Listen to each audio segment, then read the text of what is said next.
ان نلوم وراء قناه حنبعل، لان قناه حنبعل معناها تحولت في الفتره هذيك اللي وقالوا معناها الكلمه هذه سي وليد الزراع قاعه عمليات معناها يتلقي معناها المكالمات. انا نحب نطرح سؤال تويك، شنو هي الفائده من معناها تحويل قناه حنبعل بث مباشر معناها 12 ساعه على 12 ساعه معناها في الفتره هذيك، ونداءات الاستغاثه هذوما كان انت سي لطفي قبيله نتبع فيه انا معناها حكايه اللي ما ثماش معناها مؤسسات، ثم على الاقل وقتها موجوده معناها المؤسسه العسكريه نداءات الاستغاثه ثم ارقام معناها كانوا ينجموا معناها الناس يطلبوا في قناه حنبعل يطلب مباشره معناها المؤسسه العسكريه اذا كان ثم معناها قناصه ولا ثم ميليشيات مسلحه ولا كذا، لكن قناه حنبعل العباد كي تتصل بقناه حنبعل هذا زاد بث معناها البلبله وبث كانها فتنه معناها كانها فتنه صارت معناها على طريق القناه هذه. تعطيني تفسير واضح للبلبله والفتنه انا باش نعطيك اللي تتم عبر هذه المكالمات بالواقع. انا باش نعطيك واقع، ثم نداء استغاثه مرات قناه حنبعل حول وجود معناها سياره اسعاف هذه تقوم معناها باطلاق النار على مستوى العوينه.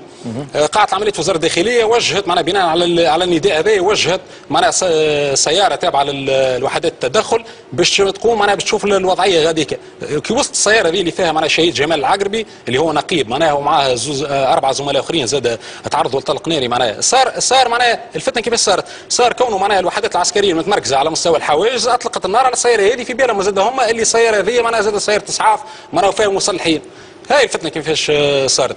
هذا علاش نلوموا احنا نلوموا على قناه حنبعل. احنا وجهنا العديد من النداءات من المؤسسه تاع الرئاسه العديد القنوات وقلنا راه ما ثماش مواجهات مصلحه بين الامر الرئاسي والجيش. علاش ما تمرش النداء نتاعنا؟ كي تقول لي انت معناها اخوانا في النداءات مع العباد سامحني انا ثم برشا حديث صار معنا في البلاتو وانا تبعت معنا البلاتو.